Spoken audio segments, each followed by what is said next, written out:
Share बाजारात उसळी. तेजीचे कारण काय? आज शेअर बाजारात मोठी तेजी. पण ही तेजी टिकणार का?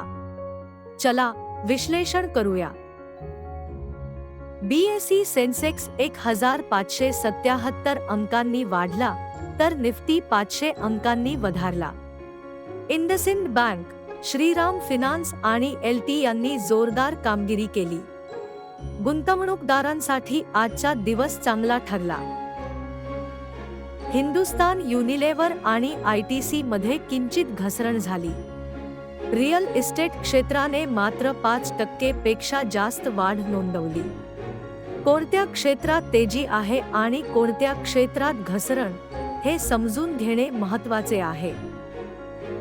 अमेरिकेचे राष्ट्राध्यक्ष डोनाल्ड ट्रम्प यांनी वाहन क्षेत्रातील टॅरिफ्सवर स्थगिती दिल्याने जागतिक बाजारात सकारात्मकता आली. याचा थेट परिणाम भारतीय शेअर बाजारावर झाला. जागतिक घडामोडींचा बाजारावर कसा परिणाम होतो, हे यातून दिसते. ही तेजी कायम राहील का? अधिक माहितीसाठी आमच्या चॅनलला सबस्क्राईब करा आणि बेल आयकॉन दाबा. तसेच तुमचा अभिप्राय कमेंटमध्ये नक्की कळवा.